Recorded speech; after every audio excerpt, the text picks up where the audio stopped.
मैं आपसे ये कहूंगा यार, वो भाई अल्लाह तौफीक दे। तो पहली बात तो ये कि 4-4 बोटी बांटने का रिवाज है, 8-8 बोटी बांट रहे हैं, कम से कम इतनी तो दो जो कम से कम एक वक्त का खाना हो जाए किसी के घर का।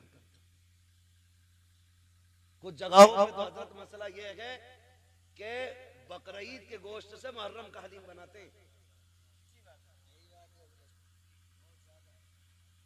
ये कंडीशन हमारी कौम की है। आपको अल्लाह ने अगर दिया है तो फ्रिज में ना भर। कितने ऐसे लोग आज भी हमारे मुआशरे में हैं जिन्हें साल साल भर गोश्त खाने तक की तौफीक नहीं होती। वजह इतनी ये है कि कंजूस नहीं है, कमजोर लोग हैं, मजदूर लोग हैं, महंगाई ने कमर तोड़ दी है। किसी के आगे बेटियां जवान हैं, किसी के घर में बेटे परेशान है, किसी को बीमारी ने घेर रखा है, कोई मुसीबत में है, कोई आजमाइशों में है, कोई बीमारियों में है। इस वजह से कितने लोग गोश्त नहीं खा पाते हैं। अल्लाह ने तुझे तौफीक दी है। ओ यार, अगर तूने बकरे की कुर्बानी की है, अमीर तो 8वें दिन 10वें दिन बकरा खा ही लेता है, कभी उस गरीब के घर भी बकरे का गोश्त भेज दिया करो। जिसके बच्चे बाप से कहते हैं बकरे का गोश्त हमने नहीं खाया है, कभी हमको भी बकरे का गोश्त खिलाया जाए। कई बार मजदूर गरीब मंडी गया है, कई बार दुकान जाकर के लौट आया है, का बेटे गया तो था 700-800 का रेट था, इतनी तो तेरे बाप की मजदूरी भी लगी है, जितने का गोश्त था ये सोच करके बाप लौट आता है। तुम्हें रब ने अगर तौफीक दी है, अगर तुमने छोटे की कुर्बानी की है अल्लाह की रजा के लिए, कभी उन गरीबों के घर दे दो जिनके यहाँ कभी गोश्त नहीं गया है। मैं अर्ज कर रहा था, अल्लाह का खलील बेटे को छोड़ते वक्त, बेटे को छोड़ते वक्त, बेटे को छोड़ते वक्त अल्लाह के खलील रो दिए, रो दिए। तारीख का ये बाप भी पलटे। तवज्जो है? थके तो नहीं अभी? अगर नहीं थके तो बोले जरा या रसूल अल्लाह। हमारे अलीम भाई बता रहे थे कि ये बड़े सुस्त लोग बैठे, और नकीब साहब भी फरमा रहे थे हल्के में मत लेना। अल्लाह सलामत रखे। मैं आपसे ये भी नहीं कहूंगा कि आप हाथ उठा के सुभान अल्लाह को या उठ के सुभान अल्लाह को। मैं कहता हूं जो मैं बात कह रहा हूं इसे दिल पे लिख के ले जाना। अगर आज के बाद एक बाप को भी इज्जत मिल गई ना तो मैं समझूंगा हम सबका यहां आना कामयाब हो गया, आपका बुलाना कामयाब हो गया। बस यही कोशिश रहती है। मेरी तकरीर तबे यार को बेचैन करती है, सबब क्या है वही कहता हूं जो दिल पर गुजरती है। मुझे बहुत दूर से बुलाया है, मैं बजाय तो मुरादाबाद का हूं, और लेकिन पूछा मुफ्ती साहब क़िबला से, अपने भी घर आना पड़ता तो जहाज से ही आना पड़ता। हाँ, बिना फ्लाइट के अपना घर भी मैसर नहीं होता है। अल्लाह ने ये ड्यूटी लगा रखी है, जब तक वो चाहेगा ये नौकरी अंजाम देते रहेंगे। मगर आपसे इतनी गुजारिश है, इतनी मेहनत से हमारे इरफान भाई ने ये महफिल सजाई है, ये कोशिशें की हैं, आपके बैठने का इंतजाम किया है, सिर्फ इसलिए किया था कि हमारी बस्ती वालों तक दीन की कुछ बातें पहुंच जाए, दीन की कुछ बातें पहुंच जाएं। अल्लाह करे आज के बाद किसी बाप को इज्जत मिल जाए, कोई मां मुस्कुराने लग जाए, खुदा की कसम फिर समझ लेना इनका ये जो सारी कोशिशें करना है अल्लाह की बारगाह में मकबूल हो गया। अल्लाह के खलील तो छोड़ के आ गए, हजरत हाजरा ने बेटे को लिया, पलट के उसी जगह पे आई जहां छोड़ के गए थे। पहली शाम आई, जब शाम आई तो दरिंदे जानवर बाहर निकल के पहाड़ियों से आए, बाहर निकल के आए पहाड़ियों से और चीखने लगे। जब बोलने लगे, हजरत हाजरा की गोद में हजरत इस्माइल है, आपने ना एक खारदार लकड़ी तोड़ी दरख्त से, किसी पेड़ की कोई शाख तोड़ी और उसको आसमान में घुमाया। फिर आपने जानवरों को मुखातब करके कहा, खबरदार शर्म नहीं आती है, देख नहीं रहे हो किस पे भौंक रहे हो?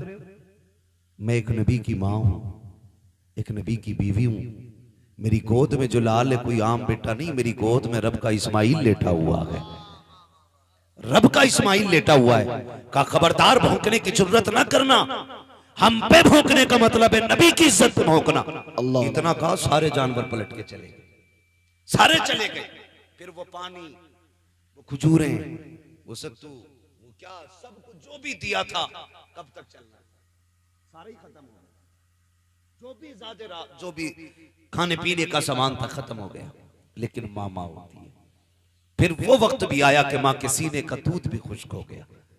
फिर जब बेटे ने सूखी जबान होठों पे फेरी तो माँ से देखा ना गया। तारीख गवाह है, हज करने के लिए जाओ, हुक्म होता है सफा मरवा की सही करो। मालिक ये क्या है? कहा यहां मेरी हाजरा दौड़ी थी। फिर क्या करना है? कहा जब तक दौड़ेगा नहीं तेरा हज पूरा नहीं होना है।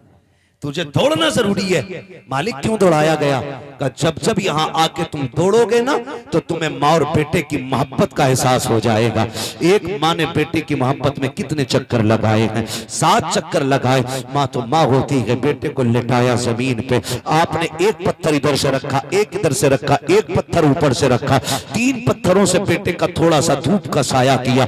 उसके बाद दौड़ लगाई है पानी की तलाश में। आप दौड़ करके पहाड़ के सिरे पे चढ़ी है, चारों तरफ देखा पानी नजर नहीं आया। फिर ख्याल आया मेरे बेटे को कोई जानवर न ले जाए। फिर पलट के वापस आई है, फिर बेटे की खुशकी देखी है, फिर दौड़ लगाई है। बाज मार्रिखीन ने यहां तक लिखा है कि 7वें चक्कर पे हजरत हाजरा गिर जाती है। अल्लाह अकबर, जब गिरी है इधर हजरत इस्माइल ने एड़ियां रगड़ी है। जब एड़ियां रगड़ी, रब ने फरमाया जिब्रील जी रब्बे जलील जल्दी कर दौड़ के जाकर के मेरे इस्माइल की एड़ियों की जगह से चश्मा जारी करके। तारीख गवाह है हजरत हाजरा ने खुद को संभाला और दौड़ करके आई। क्या देखती है, जहां बेटे के पैर लग रहे थे वहां से पानी का चश्मा जारी हो गया है, चश्मा जारी हो गया है। आज दुआ के लिए तुम मियाओं के चक्कर लगाते हो, खानकाहों में डूब जाते हो। जिससे दुआ लेनी थी तुमने उससे दुआ नहीं ली। अगर तकदीर बिगड़ रही है, बरकत नहीं हो रही है, जाके माँ से दुआ ले ले। खुदा की कसम, जिसकी कहीं नहीं सुनी जाती है उसकी माँ की चौखट को सुन ली जाती है। नारे तकबीर, नारे रिसालत, मसलके आला हजरत मुफ्ती हम्माद रजा मुरादाबादी सवी अख्तर रामपुरी। नारे तकबीर। मुफ्ती साहब फरमा रहे हैं भाई ये लोग सुन रहे हैं। तो मैं तो ये समझता हूं कि अगर दिल हुजूर से लग जाए तो फिर महफिलों से लोग उठा नहीं करते। वाह वाह वाह, बहुत। हाँ, और अगर महफिल में दिल लगने लग जाए तो समझें कि हुजूर की नजर करम हो गई है, हुजूर की नजर करम हो गई है। हुजूर आपकी तरफ नजर करम फरमा चुके हैं। बस मैं आपसे इतनी गुजारिश करूंगा, फरमाया गया या अय्युहल्लज़ीना आमनू उदखुलू फिस्सिल्मी काफ़ा, ए ईमान वालों पूरे पूरे इस्लाम में दाखिल हो जाओ, पूरे पूरे दाखिल हो जाओ। अल्लाह तौफीक दे। कुर्बानी आ रही है तो सारे लोग कोशिश करें, कुर्बानी करें। जिन पर वाजिब है करेंगे इंशाअल्लाह, जिन पर वाजिब है करेंगे इंशाअल्लाह। उम्मीद है जितने नौजवान बैठे हैं जो भी साहिब निसाब होंगे इंशाअल्लाह वो कुर्बानी जरूर करेंगे। हाँ, अल्लाह ताला हमें अपनी सच्ची मोहब्बत अता फरमाए। और थोड़ा सा ख्याल करें, एक पैगाम आखिर में चलते चलते मैं ये भी दे दूं। मेरे भाई कोशिश ये करनी है, कुर्बानी अक्सर और बेशतर हम लोगों के यहाँ होती है। होता क्या है कि हम अक्सर उनके घर गोश्त भेजते हैं जिनके घर से हमारे घर गोश्त आता है ना। उनके घर गोश्त भेजते हैं ज्यादातर जिनके घर से हमारे घर आता है। यानी जिनके घर से हमारे घर गोश्त नहीं आता उनके घर हम गोश्त नहीं भेजते। और बात बताऊं अगली, बुरा ना मानिएगा, मैंने पहले ही कहा था, वही कहता हूं जो दिल पर गुजरती है। अगर किसी बंदे ने एक बड़े का कुर्बानी की और एक बकरे की कुर्बानी की तो कमजोर लोगों में बड़े की बोटियां भेजी जाती हैं और बड़े लोगों में छोटे की बोटी भेजी जाती है। यही होता है ना। हाँ, कहेंगे भी नहीं हाँ, क्योंकि शर्म आती है। मैं तो ये नहीं कह रहा कि आप करते, लेकिन होता है कुछ जगह पे ऐसा। मैं आपसे ये कहूंगा यार, वो भाई अल्लाह तौफीक दे। तो पहली बात तो ये कि 4-4 बोटियां बांटने का रिवाज है। 8-8 बोटी बांट रहे हैं, कम से कम इतनी तो दो जो कम से कम एक वक्त का खाना हो जाए किसी के घर का। कुछ जगहों पे तो हजरत मसला ये है कि बकरीद के गोश्त से मुहर्रम का हलीम बनाते हैं। ये कंडीशन हमारी कौम की है। कुर्बानी के बाद ऐसा फ्रिज में पैक करते हैं कि मुहर्रम की 9 तारीख को ही निकलता। बड़े सनीचर लोग हैं भाई। डॉक्टर से पूछो तो गोश्त जितना बासी होता जाएगा ना उतनी बीमारियां उसमें बढ़ती चली जाती हैं, और दही जितना बासी होता जाएगा उतना मुफीद होता जाता है। कई बार तो खा खा के लोग बीमार हो जाते हैं। मैं तो कहता हूं कुर्बानी की बरकत है, वरना लोग मर जाएंगे इसे खा के। कितना वक्फा रह जाता है कुर्बानी से मुहर्रम तक का? 1 महीना ना, 30 दिन कुछ थोड़ा थोड़ा निकाल के खाते रहते। अल्लाह पे भरोसा रखो यार, जो आज दे रहा है वही आपको कल भी देगा। बोलो देगा क्या नहीं? अच्छा, आपने देखा होगा कि ये जो परिंदे उड़ते हैं रोज सुबह सुबह, शाम को जब आते हैं कुछ बचा के लाते हैं या खाली खा के आ जाते हैं? क्या करके आते हैं? बोल सकते हैं तो बोले सर, अल्लाह ने जबान दी है तो। खा के आ जाते हैं ना, रख के तो नहीं लाते। अगले दिन फिर उड़ते हैं, फिर खा के आते हैं। और ताज्जुब की बात यह है कि भूखे जाते हैं और पेट भर के वापस आते हैं। इनका कोई खेत है, बिजनेस, मंडी? अच्छा, इतनी तपिश, इतनी गर्मी है अभी कि हर जगह पानी भी मैसर नहीं है। आदमी को 24 घंटे पानी ना मिले पागल हो जाए। जंगलों में पानी नहीं, लेकिन परिंदे फिर भी जिंदा हैं। फिर वो जिंदा कैसे? पानी कौन देता है? अल्लाह देता है ना। वो रोज खा के उड़ के आ जाते, छोड़ के नहीं आते, क्योंकि उनका भरोसा ये है कि हमें रब देने वाला है। क्या बात है, बहुत अच्छा है। रब देने वाला है। जानवरों का भरोसा अल्लाह पर है। इंसान 1 महीने के लिए रख के पड़ा। ये तो कुर्बानी का है। लोगों ने जन्नत का उठा के रखना शुरू कर दिया था, वो अल्लाह ने वो बंद कर दिया था। आपको अल्लाह ने अगर दिया है तो फ्रिज में ना भर। कितने ऐसे लोग आज भी हमारे मुआशरे में हैं जिन्हें साल साल भर गोश्त खाने तक की तौफीक नहीं होती। वजह इतनी ये है कि कंजूस नहीं है, कमजोर लोग हैं, मजदूर लोग हैं, महंगाई ने कमर तोड़ दी है। किसी के आगे बेटियां जवान हैं, किसी के घर में बेटे परेशान है, किसी को बीमारी ने घेर रखा है, कोई मुसीबत में है, कोई आजमाइशों में है, कोई बीमारियों में है। इस वजह से कितने लोग गोश्त नहीं खा पाते हैं। अल्लाह ने तुझे तौफीक दी है। ओ यार, अगर तूने बकरे की कुर्बानी की है, अमीर तो 8वें दिन 10वें दिन बकरा खा ही लेता है। कभी उस गरीब के घर भी बकरे का गोश्त भेज दिया करो, जिसके बच्चे बाप से कहते हैं बकरे का गोश्त हमने नहीं खाया है, कभी हमको भी बकरे का गोश्त खिलाया जाए। कई बार मजदूर गरीब मंडी गया है, कई बार दुकान जाकर के लौट आया है, का बेटे गया तो था 700-800 का रेट था, इतनी तो तेरे बाप की मजदूरी भी लगी है, जितने का गोश्त था ये सोच करके बाप लौट आता है। तुम्हें रब ने अगर तौफीक दी है, अगर तुमने छोटे की कुर्बानी की है अल्लाह की रजा के लिए, कभी उन गरीबों के घर दे दो जिनके यहाँ कभी गोश्त नहीं गया है। खुदा की कसम खा के कहता हूँ, तूने 4 बोटी अगर अमीर के लिए दी है, चर्चों के लिए दी है, ताल्लुकात के लिए दी है, सिर्फ वाफा के लिए दी है, तो ये 4 दिन के लिए है, खत्म हो जाएगा। अगर तूने वही बोटियां किसी गरीब की दिलजोई के लिए दी है, खुदा की कसम मर के कयामत में आना, अल्लाह तुझे इज्जतों के ताज अता फरमा दे। वाह वाह वाह, जिंदाबाद जिंदाबाद, बहुत खूब। गोश्त उन्हें दे जिनके यहाँ हुआ ही ना हो।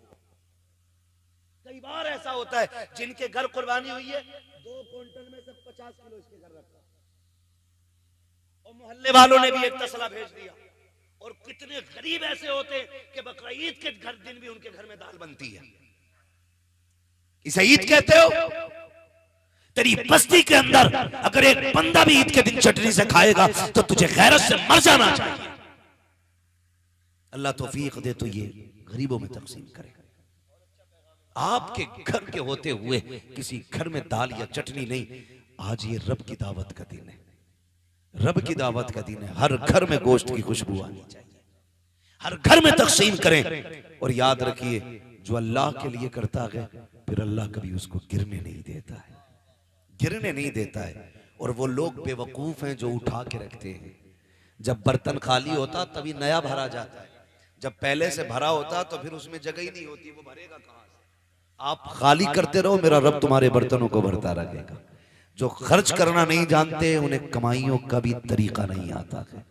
कमाई का भी तरीका उन्हीं को आता है जो खर्च करना जानते हैं। आप अपनी कमाई में गरीबों का हिस्सा रखें।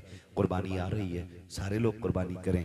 अल्लाह तौफीक दे, अपने बच्चों को दीन की तालीम दे। जिस तरह हमारे इरफान भाई ने अपने बेटों के अकीक़े की खुशी में, बेटियों की खुशी में माशाल्लाह खुश नसीब हैं, फरमाया गया अल्लाह जिसे 3 बेटियां दे और वो पाल पोस के उन्हें इज्जत से रुखसत कर ले, हुजूर ने फरमाया वो बंदा जन्नती होता है, वो बंदा जन्नती होता है। और फिर अल्लाह ने 3 बेटियां दी हैं, मुज्दा मुकम्मल है। यहाँ तक कि 2 बेटियों के लिए भी खुशखबरी है, 1 बेटी वाले के लिए भी खुशखबरी है। लेकिन सबसे पहले 3 का तज़किरा आया था। अल्लाह ने 3 बेटियां दी हैं, 1 बेटा दिया है। अल्लाह आपको भी बेटी बेटा देना। तो मैं तो ये कहता हूँ कि बेटी पे भी उतनी खुशी किया करो जितने बेटे की पैदाइश पे खुशी करते हो। इसलिए कि याद रखना, कभी कभी बेटे वो काम नहीं करते जो बेटियां काम कर जाया करती हैं, और बेटियों की मोहब्बत बाप से हमेशा जुदा होती है। बेटी के प्यार को बेटों का प्यार नहीं लगा करता है। आप भी जानते होंगे, आपसे जितनी मोहब्बत आपकी बेटी करती है उतना आपका बेटा नहीं करता होगा, इसलिए कि बेटियां तड़प जाती हैं बाप के बगैर। पूरी जिंदगी वो सिर्फ बाप के चेहरे की मोहताज रहती हैं। और फिर अल्लाह ने बेटी की मोहब्बत भी बाप के दिल में कैसी डाली है। मेरे नबी ने खातून जन्नत को सीने से लगा के कहा था, मेरी फातिमा मेरे जिगर का टुकड़ा है। जिस दिन मेरे नबी ने कहा मेरी फातिमा मेरे जिगर का टुकड़ा है, उस दिन से आप जाकर के मंडी में देखो, सफेद बालों वाला रक्षा चला रहा होगा, कमर झुकी है लेकिन मजदूरी कर रहा होगा। क्या बात है चाचा, क्यों मजदूरी कर रहे हो? कहा बेटी को रुखसत करना है। ये बाप तो कत्ल कर देता था, ये बाप तो दफन कर देता था इस बेटी को। आज इस बेटे बाप के दिल में बेटी का प्यार कितना आ गया है। खुदा की कसम बुढ़ापे में मजदूरी कर रहा है ताकि बेटी को इज्जत से रुखसत कर सके। और जब घर आता है ना तो सारी थकन बेटी का चेहरा देख के उतर जाया करती है। ये प्यार अल्लाह ने बेटियों का दिल में जिंदा रखा है, ये कायम किया है। जब बेटी शुरू शुरू में पैदा होती है तो बाप को बोझ लगती है, जैसे जैसे दिन बढ़ते जाते हैं वैसी वैसी बेटी की मोहब्बत के दिल में चिराग रोशन होते चले जाते हैं। फिर यही बेटी जब रुखसत होती है तो बाप किसी की मैयत पे इतना नहीं होता जितना बेटी की रुखसती पर रोया करता है।